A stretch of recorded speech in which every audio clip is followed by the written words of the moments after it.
Assalamualaikum. This is physical from AC class, lecture 5. The topic is colligative property. Here is some contents of the colligative properties. First of all, we define colligative properties. The next point is increasing of the boiling point, lowering of the vapor pressure, depression of the freezing point, osmosis, osmotic pressure. जो colligative properties हैं उनमें हमारे पास boiling point increase करता है, vapour pressure decrease करता है, freezing point भी decrease करेगा। बेसिकली ये तीन जो हैं प्रॉपर्टीज़ जो कॉलिगेटिव प्रॉपर्टीज़ हैं जिनको हम लोगों ने वन बाय वन डिस्क्राइब करना है। First of all we discuss about colligative property, the physical property of solution which depend on the number of particle in a solution and not in any way on the size and nature of the particle. वो वाली property physical property solution की जो number of particle पे solution की depend करती हो कि कितने नंबर ऑफ मोल्स हैं, कितने नंबर्स हैं हमारे पास सोल्यूट एंड द सॉल्वेंट के एक सोल्यूशन के अंदर, और ये हमारे पास size and the nature of particle पे डिपेंड नहीं करती है। डाइल्यूट सोल्यूशन होना चाहिए और नॉन वोलेटाइल भी होना चाहिए सोल्यूशन, तो तब जो है वो इन फोर जो नीचे दी गई हैं फोर कॉलिगेटिव प्रॉपर्टीज़ को वो फॉलो करेगा। Increasing in the boiling point, decreasing of the vapour pressure, depression of the freezing point, osmotic pressure. The next point of the colligative property is elevation of the boiling point, the temperature at which the vapor pressure of liquid become equal to the atmospheric pressure। वो वाला temperature जिस पे हमारे पास किसी भी liquid का जो vapour pressure है वो इक्वल चला जाए एटमॉस्फेरिक प्रेशर से। एटमॉस्फेरिक प्रेशर मीन हवा के प्रेशर के साथ इक्वल चला जाए। जो हमारे पास लिक्विड के वेपर्स बन रहे हैं वो हवा को क्रॉस करते हुए ऊपर की तरफ चले जाएं। इट्स मीन कि उनका जो वेपर प्रेशर है लिक्विड का वो इक्वल चला गया एटमॉस्फेरिक प्रेशर से। Boiling point elevation, when a solute added to a pure solvent, the boiling point of a solution is greater than the pure boiling point of a pure solvent at a constant pressure। constant pressure हम लोगों ने रखा है, लेकिन एक solvent है हमारे पास जो प्योर फॉर्म है, उसके अंदर और कोई भी जो है वो सल्यूट वगैरह ऐड नहीं हुआ हुआ है, कि उसका जो है वो वेपर प्रेशर हमारे पास ज़्यादा होगा एट 20 डिग्री सेल्सियस पे। लेकिन जब हम लोग दूसरी साइड पे देखते हैं एक सल्यूट प्लस सॉल्वेंट है मीन सोल्यूशन बना हुआ है, उसका जो वेपर प्रेशर है वो कम है एट 20 डिग्री सेल्सियस पे। ये चीज़ इंडिकेट कर रही है कि जब हमारे पास कोई भी चीज़ सोल्यूशन की फॉर्म में होगी तो उसका जो टेम्परेचर है एट अ कांस्टेंट टेम्परेचर पे उसका जो वेपर प्रेशर है वो डिक्रीज़ होगा। इसीलिए अगर हमारे पास नॉन वोलेटाइल सोल्यूट है और उसको हम लोग प्योर सॉल्वेंट के अंदर ऐड कर रहे हैं मीन सोल्यूशन बना रहे हैं, तो उसका टेम्परेचर भी हमें राइज़ करना पड़ेगा। किस टेम्परेचर से राइज़ करने पड़ेगा? जैसे मैंने आपको बताया कि सॉल्वेंट का टेम्परेचर हम लोगों ने 20 रखा था और उस सोल्यूशन पे जो वेपर्स बन रहे थे हमारे पास, सोल्यूशन के जो वेपर बने हुए थे सोल्यूट प्लस सॉल्वेंट के 20 डिग्री सेल्सियस पे वो कम बन रहे थे सॉल्वेंट से। इट्स मीन कि हम लोगों ने 30 डिग्री लेकर जाना है ताकि हमारे पास जो वेपर्स हैं वो ज़्यादा बने। नेक्स्ट ये ग्राफ है, आप देख सकते हैं सॉल्वेंट है P0 से इसको इंडिकेट किया गया है जो वेपर प्रेशर है सॉल्वेंट का, एंड द सोल्यूशन का जो है उसको P से डिनोट किया गया है। आप देख सकते हैं कि वेपर प्रेशर हमारे पास सॉल्वेंट का ज़्यादा है कम टेम्परेचर पे, लेकिन हम लोगों ने फिर आहिस्ता आहिस्ता करके टेम्परेचर राइज़ किया है ताकि हमारे उसी पे अगर हम उसी टेम्परेचर पे देखें तो हमारे पास वेपर प्रेशर सोल्यूशन का उससे भी ज़्यादा डाउन है, मीन कि सॉल्वेंट से भी कम है। आगे आगे जाके आप देखें कि जैसे जैसे हम लोग टेम्परेचर इंक्रीज़ कर रहे हैं सोल्यूशन के, वैसे वैसे उसका क्या हो रहा है कि वेपर प्रेशर भी इंक्रीज़ कर रहा है। Del P is vapour pressure of the solution minus vapour pressure of the solvent. इसी तरीके से जो डेल टी है वो टेम्परेचर माइनस जो सोल्यूशन का है उसको प्योर सॉल्वेंट के टेम्परेचर से माइनस करना है। जो आपको पीछे कोई अगर पॉइंट मिस हो भी गया है उसको इधर एक्सप्लेन करके लिखा गया है उसी ग्राफ को आप देख सकते हैं। फर्स्ट डायग्राम में हमारे पास एक प्योर सॉल्वेंट है, उसमें एट अ कांस्टेंट टेम्परेचर पे हमारे पास ज़्यादा जो है वो वेपर्स बन रही हैं। नीचे आप देखें एक चीज़ सोल्यूशन के फॉर्म में उसके अंदर ज़्यादा नहीं बन रही हैं। वेपर्स क्योंकि मॉलिक्यूल्स जो हैं वो अच्छे तरीके से बाउंडेड हैं, हमें टेम्परेचर इंक्रीज़ करना पड़ेगा तभी हम लोग एक नॉर्मल वेपर प्रेशर तक इस चीज़ को सोल्यूशन को ले जाएंगे। In graph it shows that the vapour pressure of our solutions below that of the solvent. Solvent solution की जो कर्व है वो सॉल्वेंट से, वेपर प्रेशर की जो कर्व है वो सॉल्वेंट से बिलो है, इसलिए हम लोग टेम्परेचर को इंक्रीज़ करेंगे ताकि बॉइलिंग पॉइंट जो है वो नॉर्मल तक पहुंच जाए सोल्यूशन का। और इसी पॉइंट को हम लोग elevation of the boiling point का नेम देते हैं। डेल टी, टी सोल्यूशन का हो जाएगा, माइनस टी नॉट जो वो प्योर सॉल्वेंट का हो जाएगा। Then on the other hand del P जो है वो चेंज इन द प्रेशर है, प्योर सॉल्वेंट के प्रेशर को माइनस कर देना है सोल्यूशन के प्रेशर से। नेक्स्ट पॉइंट लिखा हुआ है, हम लोगों ने एक्सपेरिमेंटली ये चीज़ परफॉर्म की है, प्रूफ किया है इसको कि जितना हमारे पास टेम्परेचर होगा उतने ही हमारे पास नंबर ऑफ़ मोल्स होंगे। Molar concentration of the solute से जो है वो डेल टी जो है वो हमारे पास डायरेक्ट रिलेट है। डेल टी जो है वो change in the BP of a solvent, boiling point of a solvent, K is the constant and M is the molar concentration of a solute in the solution. The next point is how to measure elevated boiling point. It is by the quarters apparatus. The weighted amount of a solute and the solvent means solution हम लोगों ने tube में लेना है, उसका जो boiling point है वहाँ तक उसको हीट कर लेना है इस ट्यूब को। देन हमारे पास जो सोल्यूशन है वो बॉयल होगा, उसके वेपर्स बनेंगे। और फोर्स ऑफ एबुलिशन का मतलब होता है कि नीचे से ऊपर की तरफ जो है वो जो वेपर्स हमारे पास बने हैं वो मूव करेंगे, स्प्रे करेंगे जाके थर्मोमीटर पे, और वहाँ पे जाके जो है वो टेम्परेचर हम लोग नोट कर लेंगे। The process is again repeated bye pure solvent and उसका भी हम लोगों ने बॉइलिंग पॉइंट जो है वो डिनोट कर लेना है। The difference between the boiling point of a solution and the pure solvent is calculated. अब हम लोगों ने जो सोल्यूशन का बॉइलिंग पॉइंट है उसको माइनस कर देना है boiling point of a solvent से। देन जो हमारे पास रिज़ल्ट आ जाएगा, फॉर एग्जांपल सोल्यूशन का आया है बॉइलिंग पॉइंट दिस इज़ 30 और सॉल्वेंट का आया है 20। 30 माइनस 20 इज़ 10। जो हमारे पास कितना एलिवेट किया है, कितना हमारे पास बॉइलिंग पॉइंट इंक्रीज़ किया है, which is 10 degree Celsius. The next point is the lowering of the vapour pressure. किस तरीके से वेपर प्रेशर जो वो लो कर जाता है, and it is a second colligative property vapour pressure. The pressure exerted by the vapour of a liquid at equilibrium state with pure liquid at a given temperature. Given temperature पे एक pure liquid की जो vapours हैं जब वो equilibrium state में जाते हैं, वेपर्स की फॉर्म में एक लिक्विड आता है, तो जो वो प्रेशर एक्सर्ट करेगा बेसिकली हम उसी को वेपर प्रेशर का नाम दे रहे हैं। Lowering of the vapor pressure when non-volatile solute is dissolved in a pure solvent, the vapor pressure of a solvent decreases. That is called lowering of the vapor pressure. For example, एक चीज़ हमारे पास pure solvent की form में थी, आप picture 1 में देखें, इसके अंदर कोई भी सोल्यूट नहीं है, इसका 20 डिग्री सेल्सियस पे वेपर ज़्यादा बन रहे हैं, लेकिन जैसे ये सोल्यूशन की फॉर्म में गई है पिक्चर 2 में एट 20 डिग्री सेल्सियस पे, तो इसके जो वेपर्स हैं उनकी तादाद कम हो गई है। इट्स मीन कि हमारे पास जब एक चीज़ प्योर फॉर्म में अकेली हो, सॉल्वेंट की फॉर्म में हो, तो उसका वेपर प्रेशर ज़्यादा होता है एट अ कांस्टेंट टेम्परेचर पे एज़ कंपेयर टू द एक चीज़ जो हमारे पास सोल्यूशन की फॉर्म में है। नेक्स्ट जो स्लाइड है उसमें ये बात एक्सप्लेन की गई है कि रीज़न क्या है जिसकी वजह से हमारे पास सोल्यूशन का जो vapour pressure at a constant temperature पे डिक्रीज़ कर रहा है। When a non volatile solute is dissolved in a pure solvent, the solute molecule adjust themselves between the intermolecular spaces and attractive forces between the solute and the solvent molecule.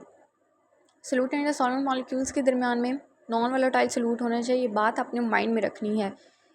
उस जब solvent के अंदर हमने dissolve किया तो intermolecular forces of attraction उनके दरमियान में डेवलप्स हुई हैं, जिसको तोड़ना आसान नहीं होता है और हीट हमें ज़्यादा चाहिए होती है इनको तोड़ने के लिए। इट्स मीन कि उनका जो है हमारे पास बॉइलिंग पॉइंट इंक्रीज़ कर जाता है। The solvent molecules can not easily escape from the solution. As a result, vapor pressure is decreases at a constant temperature. अब जो हमारे पास सॉल्वेंट मॉलिक्यूल है उसकी जो है वो सोल्यूट के मॉलिक्यूल के साथ अट्रैक्शन ज़्यादा हो गई है। अब सॉल्वेंट के मॉलिक्यूल्स जो हैं वो ईज़िली इस्केप नहीं कर सकते सरफेस को, मीन कि वो हवा में नहीं जाते आसानी से, इस वजह से उसका वेपर प्रेशर डिक्रीज़ कर रहा है कांस्टेंट टेम्परेचर पे। इस चीज़ को राउट्स लॉ से नेक्स्ट एक्सप्लेन किया गया है। P1 is equal to P0 x1। P1 जो है वो वेपर प्रेशर हमारे पास सॉल्वेंट का है।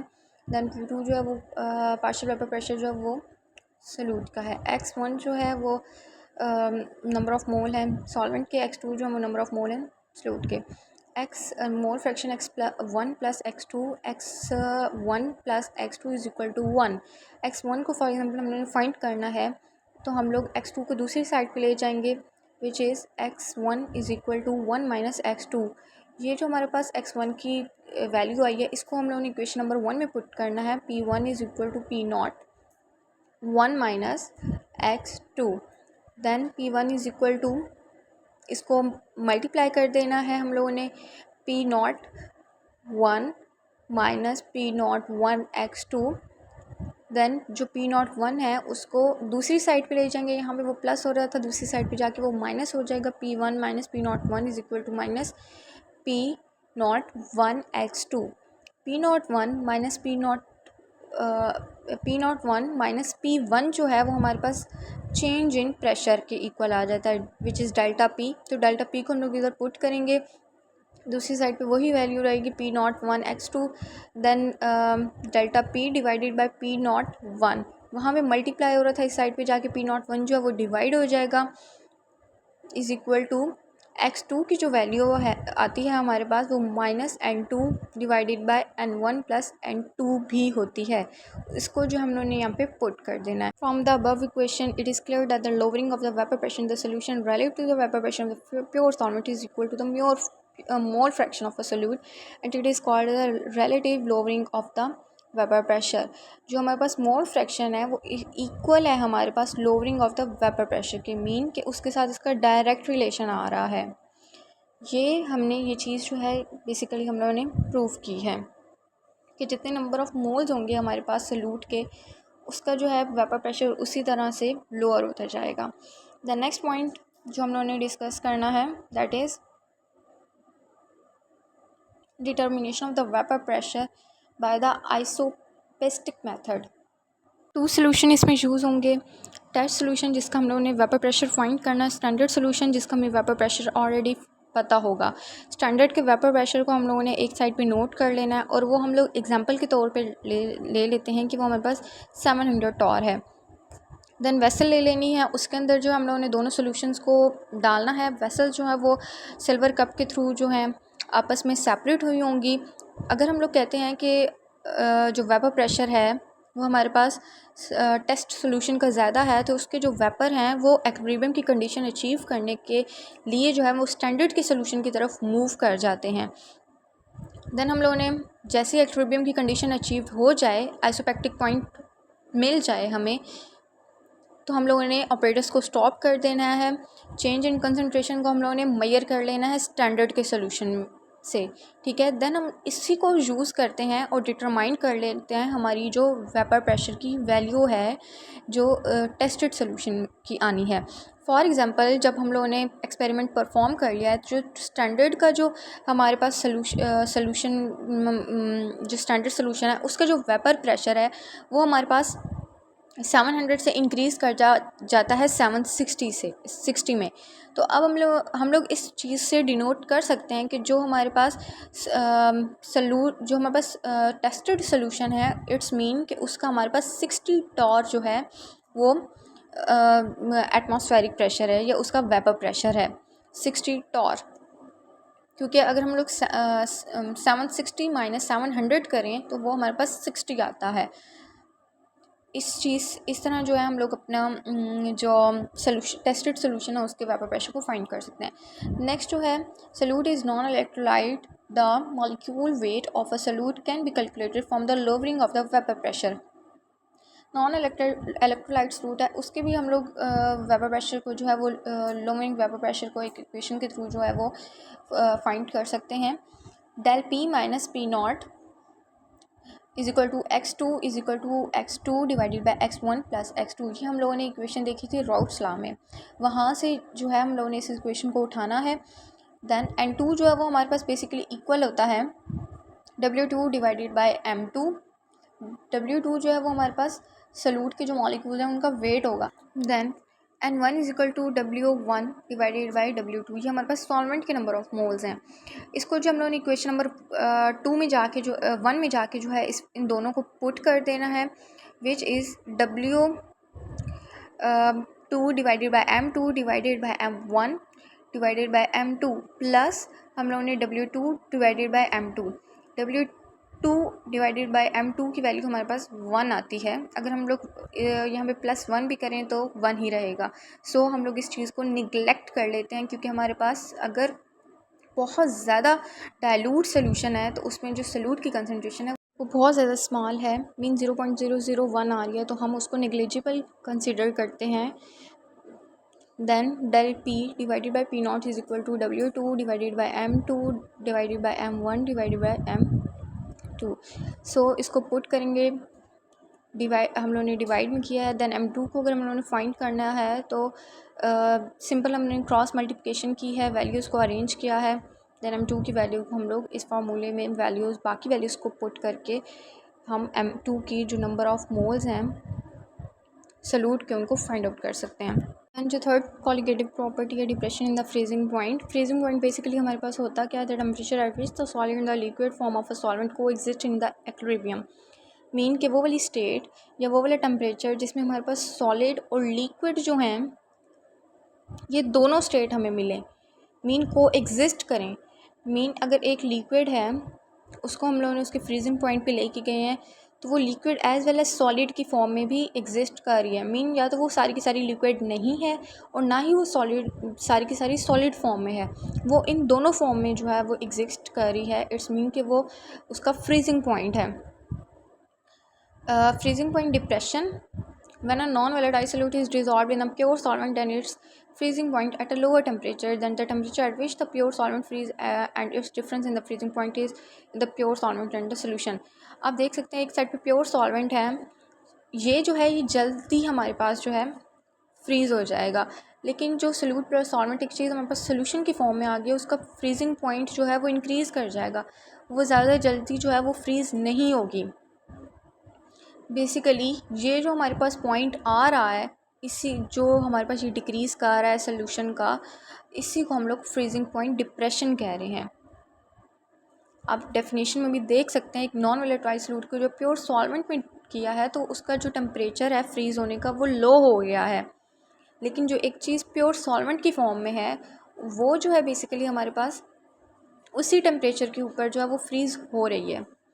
देन हम लोग जो F0 है जिसे सोल्यूशन का जो फ्रीजिंग पॉइंट है उसको माइनस करेंगे प्योर के जो सॉल्वेंट का जो फ्रीजिंग पॉइंट है, देन हमारे पास फ्रीजिंग पॉइंट डिप्रेशन की वैल्यू आ जाएगी। Then as a vapour pressure of a solution is less than the vapour pressure of a solvent, ये चीज़ मैं आपको पहले बता चुकी हूँ। तो solid solvent and the liquid solution can not exist at the freezing point of a pure solvent. एक सोल्यूशन है वो सॉल्वेंट प्योर सॉल्वेंट के फ्रीजिंग पॉइंट पे एग्जिस्ट नहीं कर सकता है, उसका टेम्परेचर जो है हमें फर्दर डाउन करना पड़ेगा ताकि जो है वो फ्रीजिंग पॉइंट को अचीव कर सके। तो ये चीज़ हमें क्लियर पता है कि जो फ्रीजिंग पॉइंट डिप्रेशन है वो डायरेक्ट रिलेटेड है हमारे पास molar concentration of a solute, mean जितने नंबर ऑफ़ सोल्यूट होंगे उतना हमारे पास जो फ्रीजिंग पॉइंट है वो डिक्रीज़ होता जाएगा। The ratio between the freezing point depression and lowering of the vapor pressure is constant and is equal to the K del F divided by del P। Vapour pressure है is equal to K naught के equal आ रहा है वो। Then del P को जो है उस साइड पर हम लोग ले जाएंगे, इट्स इसी इक्वेशन नंबर 1 का नाम देंगे, इसको राउट्स लॉ की इक्वेशन में पुट करेंगे। del P divided by P naught is equal to x2। Then equation 1 को इक्वेशन 2 में पुट करेंगे, del TF is equal to K, और जो हमारे पास del P है वो divided by P naught which is equal to x2, और उसको हम लोग x2 में पुट कर देंगे। इट्स मीन कि जैसे जैसे हमारे पास मोलर कंसनट्रेशन इंक्रीज़ कर रही है सल्यूट की, वैसे वैसे ही हमारे पास जो फ्रीजिंग पॉइंट डिप्रेशन है वो भी इंक्रीज़ कर रहा है। Number 2 shows that depression in the FP is proportional to the mole fraction of a solute. So FP is colligative property in the dilute solution. x2 जो है वो इक्वल है हमारे पास 1 m divided by 1000 divided by m1। So del TF is equal to K m m1 divided by 1000।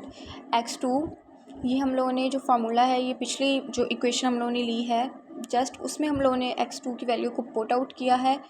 और हम ये भी लिख सकते हैं del T F is equal to K F M, where जो डेल टी एफ है ये फ्रीजिंग पॉइंट है, के एफ जो वो डिप्रेशन कांस्टेंट है।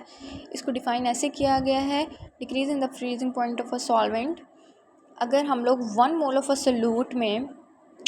सॉल्यूट को 1 kg ऑफ अ सॉल्वेंट में ऐड कर रहे हैं, इसको जो है हम लोग डिप्रेशन कांस्टेंट का नेम दे रहे हैं और एज़ वेल एज़ इसको क्राइसोस्कोपिक कांस्टेंट का नेम भी दिया जाता है। 1 मोल ऑफ अ सॉल्यूट जो हम लोग यूज़ कर रहे हैं वो हमारे पास नॉन इलेक्ट्रोलाइट होना चाहिए as well as non volatile होना चाहिए, तभी जो वो है decrease in the freezing point की कंडीशन को जो है बेसिकली अचीव कर सकेगा। The next point we will discuss, that is Bachmann's operators. It is used for the determination of the freezing point depression shown in the figure. आप side पे figure देख सकते हैं किस तरीके का ये ऑपरेटर्स है। स्टेप 1 में हम लोगों ने क्या करना है, सोल्यूशन जो है उसको ऑपरेटर्स के अंदर डाल देना है एंड उसका जो फ्रीजिंग पॉइंट है उसको डिनोट कर लेना है। देन हम लोगों ने प्योर सॉल्वेंट लेना है, उसको इसके अंदर पुट करना है और उसका जो है वो फ्रीजिंग पॉइंट नोट कर लेना है।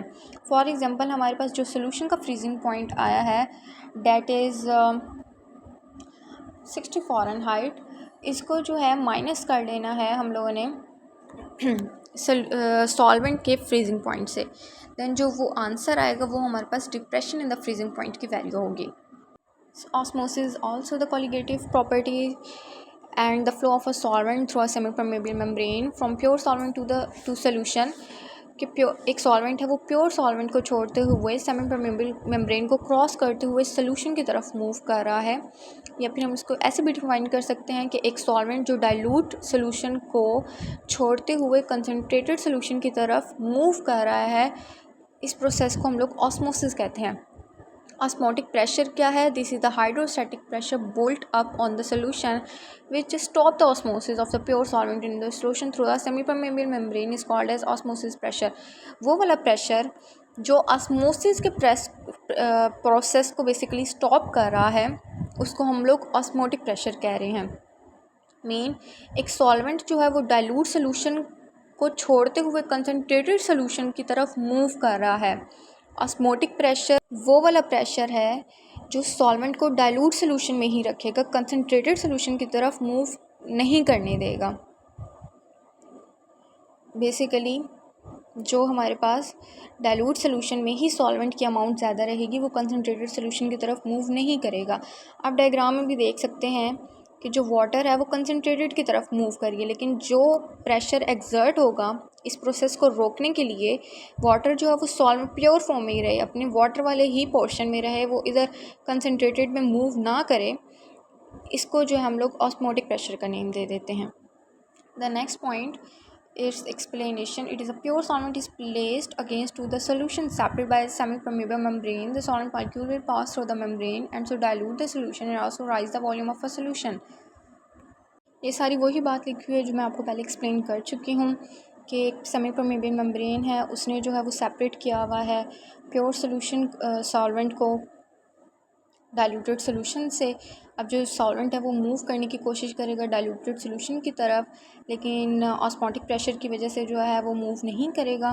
तो osmotic pressure can be measured by applying a non pressure which stop any movement. Basically osmotic pressure हम लोग कैसे मेजर कर सकते हैं, वो वाला प्रेशर जो किसी भी मूवमेंट को स्टॉप कर दे। This osmotic pressure obtain proportional to the reduction in vapour pressure of the solute. हमने बात की कि जैसे जैसे concentration of a solute increase होती जाएगी सोल्यूशन में, वैसे वैसे ही जो है हमारे पास वेपर प्रेशर डाउन करता जाएगा। इट्स मीन कि जो ऑस्मोटिक प्रेशर की वैल्यू है वो डायरेक्ट रिलेट कर रही है इसके साथ, और इसी वजह से जो है इसको हम लोग क्वालिटेटिव प्रॉपर्टी का नेम देते हैं। The last point is measurement of the osmotic pressure is Pfeffer's method. The osmotic pressure can be measured by the osmometer. Osmometer एक इंस्ट्रूमेंट है। The Pfeffer method is usually used for this purpose and the operators used for this purpose. The solution is taken in a pot. solution को हम लोगों ने इस tube में ले लेना है जो ग्रीन कलर में है, और इस ट्यूब को प्लेस कर देना है हम लोगों ने बीकर के अंदर, जिसके अंदर हम लोगों ने वाटर डाला हुआ है। आपको ये ब्लू कलर में शो करवाया गया है। देन जो वाटर के मॉलिक्यूल्स हैं वो मूव करने लग जाएंगे सोल्यूशन की तरफ और bye crossing the semi permeable membrane. जैसे ही ये प्रोसेस स्टार्ट होगा तो हमारे पास ऑस्मोटिक प्रेशर प्रोड्यूस होगा। जो मोनोमीटर ऊपर लगा हुआ है रेड इन कलर में, रीडिंग्स हमारे पास डिनोट हो जाएंगी। According to van't Hoff rule, the osmotic pressure in very dilute solution is equal to the pressure exerted by the solution. Van't Hoff rule के अकॉर्डिंग ऑस्मोटिक प्रेशर अगर हमारे पास dilute solution में produce हो रहा है तो वो इक्वल है pressure exerted by the solute. Then n is equal to pi is equal to nRT. Pi is osmotic pressure, n is the number of mole of a solute, R is the universal gas constant, and T is the absolute temperature. Number of moles of a solute जो value होगी हम उसको put करेंगे, universal gas constant की value को put करेंगे और absolute temperature की वैल्यू को पुट करेंगे। इन तीनों वैल्यूज़ को पुट करके हम लोग ऑस्मोटिक प्रेशर की वैल्यू को फाइंड आउट कर सकते हैं। Thank you. That's all about today's lecture. Kindly like, share and subscribe our videos.